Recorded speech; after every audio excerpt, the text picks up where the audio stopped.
Alright,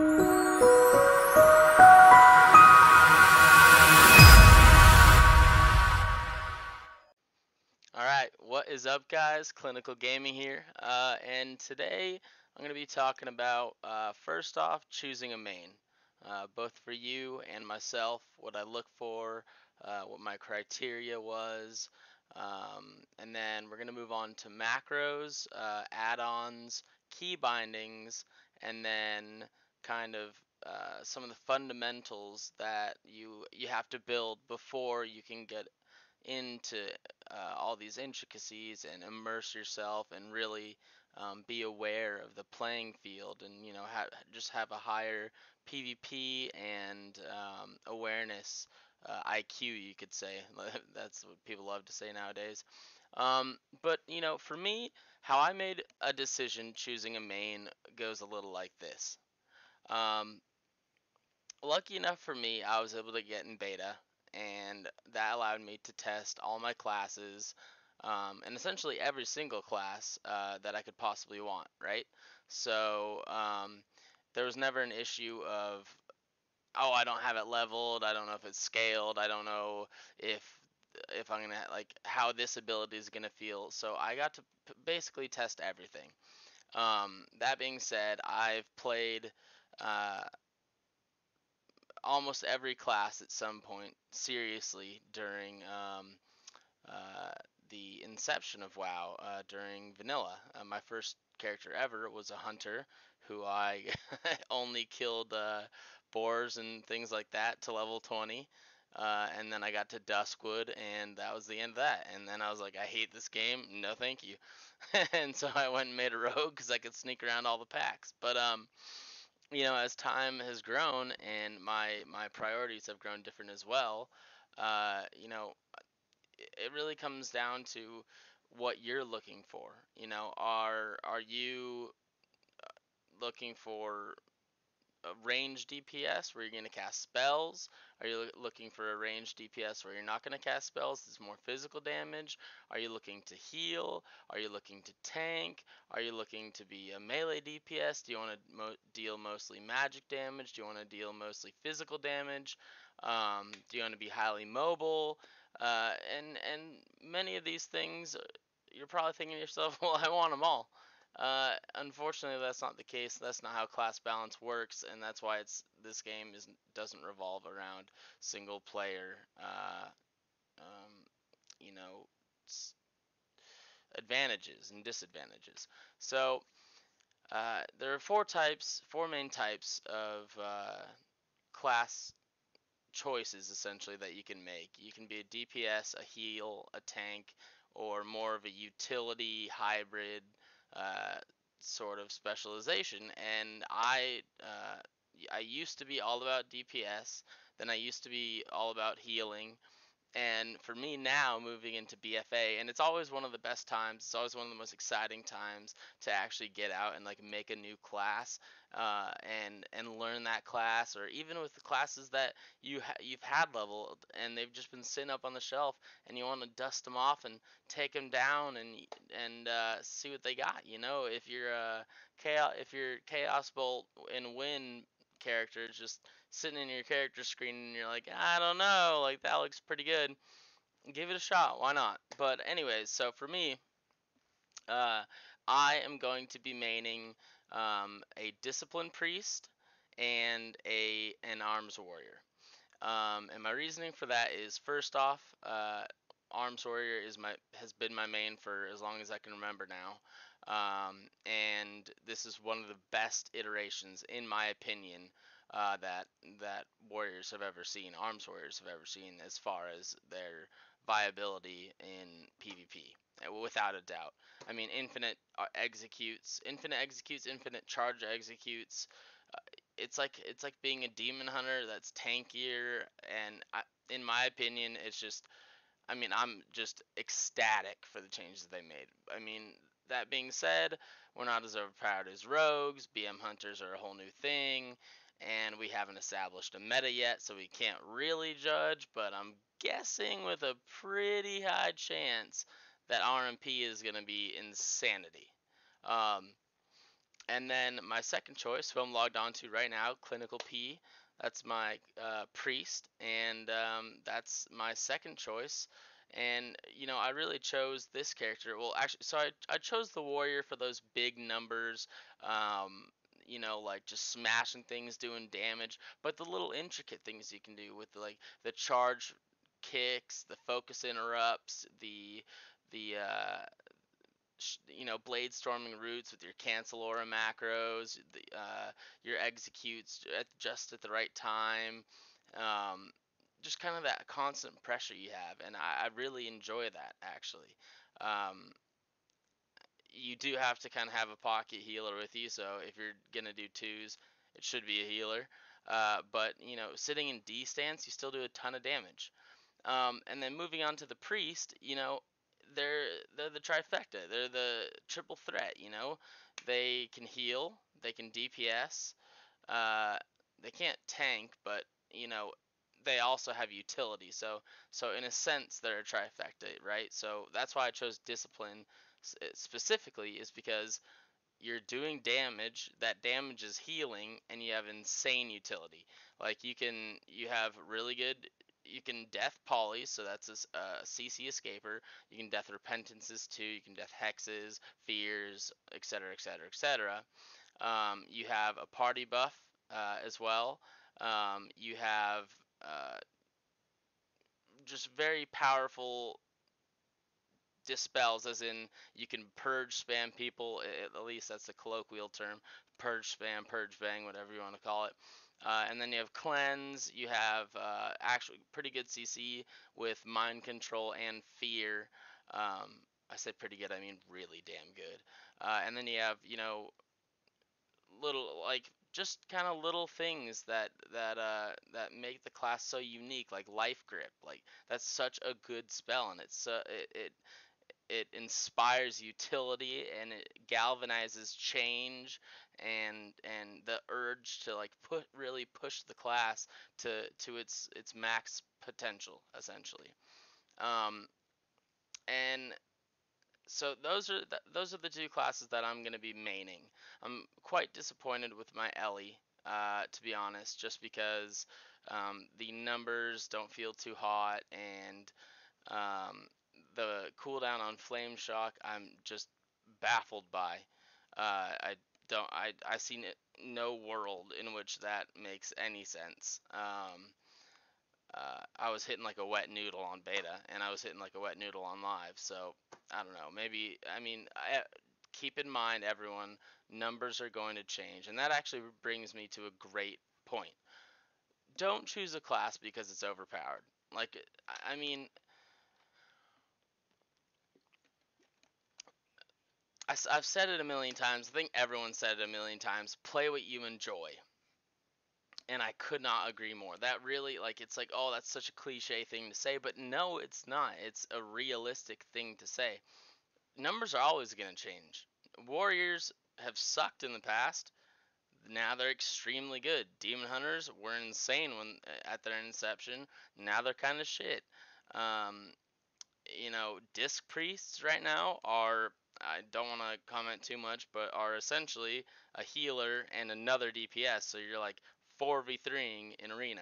Um, and if you're playing with a shaman per se, um, you have outs from fears, you have grounding totems, you have off heals, you have all types of things. So I mean, compositions with like an Ellie, maybe Ellie, um, uh, disc, or beast cleave actually, which is what I'm currently running. It's fantastic. And I don't want to give too much away. I'm actually gonna do a guide on some of the compositions that I play, and like how to actually break them down. And then I think the last two things that I want to bring up is rock paper scissors, right? So when you think about it, paper, it's kind of like the healers, casters; scissors, kind of the melee DPS, leatherwearers, and uh, rock, which is the tanks and plate wearers and things along those lines. And that's gonna happen, rock paper scissors. Some things counter others, and that's just simply how it is. However, I mean, skill definitely has a lot to do with it, but it shouldn't, it's not the biggest delineation between specs. So if you're decent at one spec, you're probably going to be decent at another spec with enough learning time, right? Um, and then so that's kind of all I wanted to say about choosing a main. I know there's still innumerable changes that are hopefully to come as the pre-patch has kind of seemed to be the PvP beta as opposed to actually feeling like it's ready to go live. But Blizzard kind of put themselves in a corner there, like setting a date and not wavering that no matter what, not even if the game's not ready, which they clearly have stated, which is kind of ridiculous, that Ellie and Shadow Priest are broken um, until 8.1, which I don't know, baffles me. After about 12, 15 years, something like that, you'd think they would have that down, but who knows? uh, anyways, so what I I honestly think that you should not go with flavor of the month. You should go with what you enjoy. I love the class fantasy of a disciplined priest. I love the class fantasy of just a warrior with a two-handed weapon. I love the class fantasy of a shadow priest that has gone mad from all the science experiments he's done and he unleashes that on others. So, between a warrior and a priest, I can heal and do damage, aka disc, and do straight up damage, shadow, and be a caster. With warrior, I can be a tank. I can be kind of more bursty fury, or I can be more sustain and mortal strike arms. And so I can take on every role in the game, and that's important to me because it's shaping up where BFA doesn't look to be the most alt friendly X pack. Um, Furthermore, macros. Okay, so I really want to get into this because I cannot stress enough. I mean, I have pages and pages. I cannot stress enough how important macros are. Um, and the main macros that you're going to want are the focus macros, so for example, I call it clean. So you're cleaning the target, you're purging them of their beneficial spells. And it's slash cast target equals focus with a modifier of shift. And what that modifier does is if you're just targeting an enemy player and you hit this button, whatever key binding it is, for me it's the little dash next to one, the little squiggly like hyphen thing. And then if you hold shift and click that button, it's going to actually dispel your focus. And then I have targeting macros, shift 1, 2, 3 for target, one arena 1, 2, 3, and then shift F1, 2, 3. And you call me crazy, but they're actually very close on my keyboard. It's not like one of those ones where you have to be like, ugh. I'm not okay. I know how to use my buttons. Thank you. And that so I mean, they're very important. I use that for kicks on my warrior. I use that for fears. I use that for mind control. I use that for all different types of things. Purging, obviously, dispelling my teammates. My targeting for my teammates is this is me. The little button. I just click that to target myself. I scroll up to target party one. I scroll down to target party two. Um, and then obviously like silence and siphons and just all the different focus macros you can do. So you want to do that to all the spells that you think are important, and in my opinion that revolves around CC, like sheeps and poly or sheeps and fears. You want to have it on you want to have focus macros for those. You want to have focus silences, especially very, very important. Is like no matter what class you are, that's very important. And then, so a couple of the interesting ones that I like to share with people is premonition. So premonition, when you hit it, it damages yourself. When you hit the button, it damages yourself with a delay of about a second. So if you're about to get polyed, you hit death or you hit premonition, and as that poly hits, you take the damage from premonition and it breaks. So that's a CC breaker, and it's very important. But now with the GCD, now since we're locked into it, if you're casting, you have to wait. You can't cast that that death until your cast is over unless you cancel cast. And so I built into my premonition a stop casting uh, command, so that if I'm, for example, casting Shadow Mend, but I need to Death a Poly in the middle of it, watch, I'll hit 3 and then I'll hit Z, and it'll stop my cast of Shadow Mend, and it'll cast Premonition. It won't actually cast Premonition right now because I'm not in PvP combat, but anyways, you get the idea. So watch, stops, stops, stops, exactly. So now you get it. And then cancel auras. So, for example, Blade Storm on a warrior. Sometimes you're just trying to get out of a route, or sometimes you're just trying to get so you can get someone in execute range. You're essentially just trying to, and as well as blocks. Like when Frost Mage blocks. If you want to come out early, if you want to come out early of Disperse, I have. Uh, a cancel order for Disperse. I have a cancel order for Blade Storm. Um, all types of things like that. And then as far this is kind of a rough topic to kind of share and to have people try and understand, because key binds are very unique to the individual, and I think that goes without saying, right? Um, you know, where you think your buttons should be and where they're most comfortable for you varies among every single person. I personally like, all my healing and emergency cooldowns in my F row, you know, and then I like in my first 5, kind of the main spells I'm going to choose. I like R to be a cleanse, T to be some sort of extra button, F to be either a silence or a major dispel, G for life grip, Z for death, C for radiance, and things along those lines.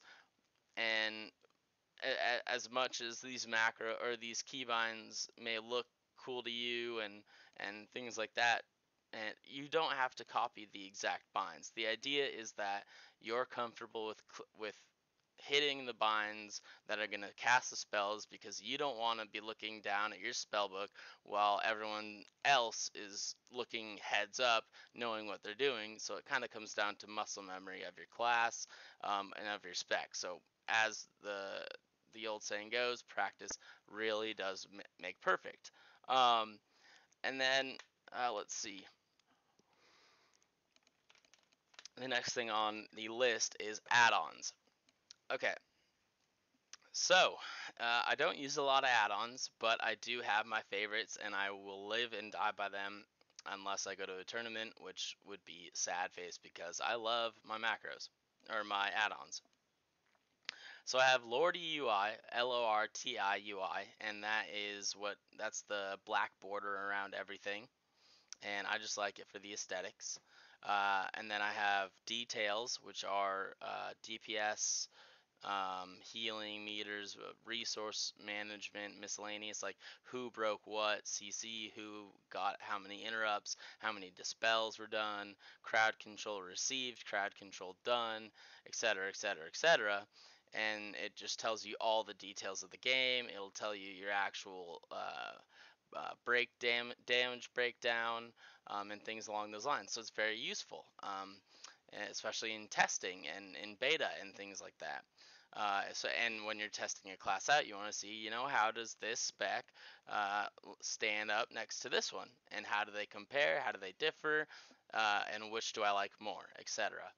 And then I use Move Anything, which is pretty self-explanatory and probably my favorite add-on without a doubt. You can move anything at all. Um, the when the pre-patch came, it kind of like screwed up my details. So these little dragons, I'm gonna have them disappear. These little things, I'm gonna make them smaller so that there's less clutter on my screen. And then I use Omnibar, which is the best thing on the planet. So if I do a little test here, you see all these buttons, you see all these spells that are on cooldown. So, for example, if a mage casts silence, you're gonna it tracks the cooldown of it.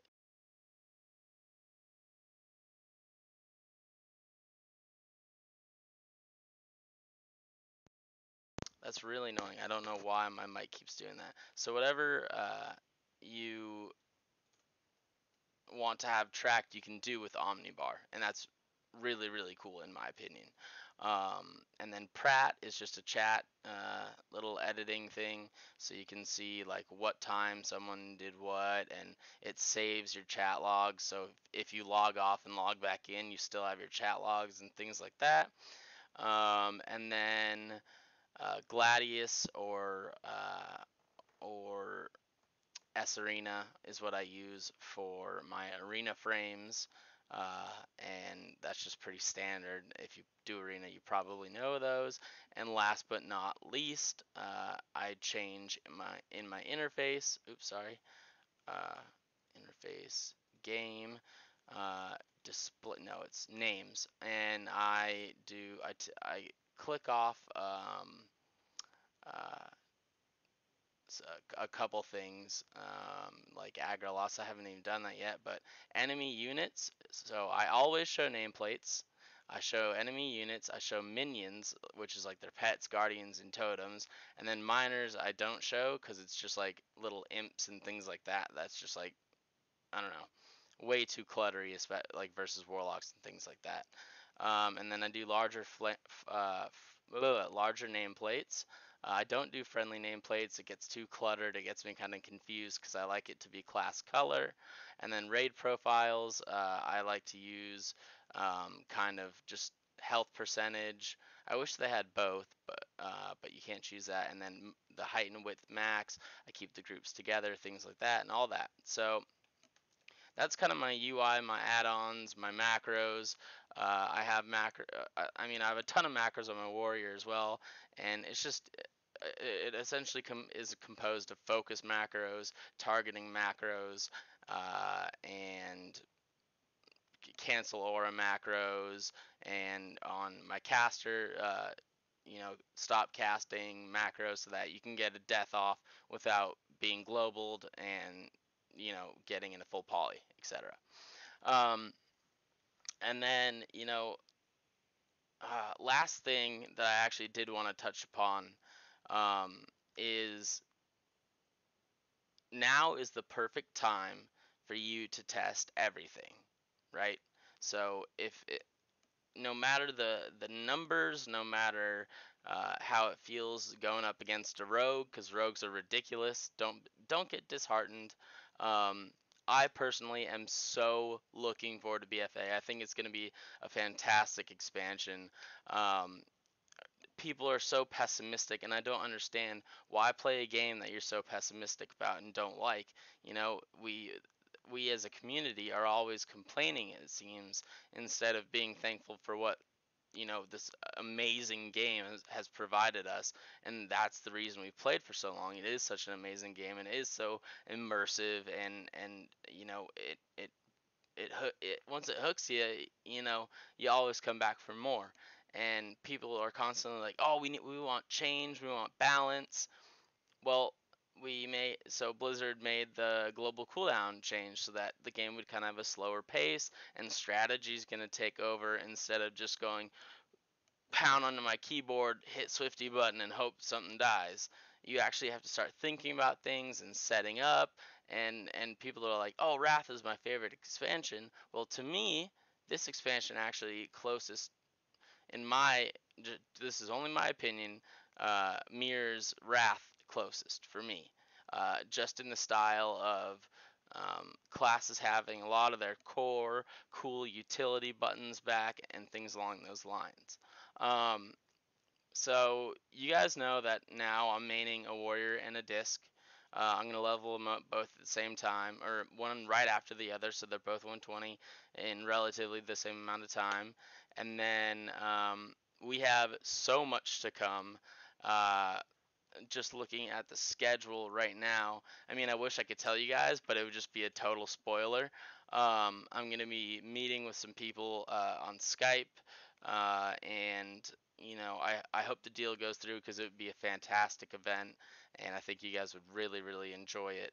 And then let's see, is there anything else I want to cover? What I expect to change, and this is what I'll end on.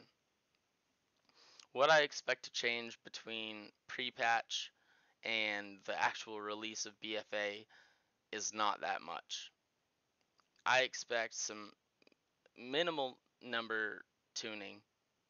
I expect, well, actually, maybe decent number tuning, but I expect extremely minimal class changes. So, kind of the toolkit that you have now is something that you're going to be sitting with until 8.1. So, learn it, master it, enjoy it, and hopefully, you find that you love that spec. Um, with kind of rolling an alt being such a difficult task because you have to work all this Azerite armor and you have to do this, that, and the other. It's not a very alt friendly expansion thus far. I mean, of course they're gonna make it more friendly. They're probably gonna offer boosts and whatever. So that's very subject to change. But what I expect is for uh, the classes that are overpowered right now to stay overpowered. And I expect that to last for the whole first season. It's going to be interesting to see that working in BlizzCon. Um, I'm not sure because like just imagine Waz right now on a rogue, Raikou on a mage, and Chaz on a disc priest. Like in my opinion, you don't get any better than that. Or you're with Sea-Doo, the God Shaman, and Windwalker DK, with the likes of Trill, arguably the best monk, and Mez, who's arguably the best Death Knight who's ever played, and then, in my opinion, one of the most innovative players currently, and adaptable and very high game IQ is Sam. Sam I am. The Yam he's a great role model, but uh, I think that actually covers everything that I really wanted to get to in this video at least. I had so many people saying, what are you gonna main and why, and what are your macros, what are your add-ons, what are your keybinds, and now you know. And yesterday I got my first sub, but I got my sub button, and I don't know what happened. You guys immediately started throwing out subs, throwing out follows like none other, and it was amazing. So I just want to thank you all so much for the love and support because I really do enjoy what I'm doing. I really do, and I love bringing in this content. I love showing things that maybe you don't know about, and even simple changes, stuff like like cooldown rotation management, like a very basic idea in fundamental terms, in that they pop a major cooldown, you pop an equivalent opposite so that it cancels out, right? So he pops Vendetta on a Pally, and the Pally bops Vendetta. Fair trade, things like that. But so we now you know what I'm gonna play and why I'm gonna play it. Macros, now you know the macros I use. Add-ons, like I said, they're subject to change, but I will keep you guys updated. I'm gonna make a little tab down in my Twitch on my Twitch page actually, and then my key bindings, you can see them in the video, but they're likely not to be what you're gonna like. But anyways, guys, thank you so much. I appreciate all the support, and I think that's gonna conclude this video. I hope that the audio quality was all right, because sometimes I don't know what's going on with this mic right now, but it's like shutting itself off a little bit sometimes. So hopefully you heard everything, and we at Clinical Gaming would like to thank all of you for the love and support, and we'll see you next time. Peace out.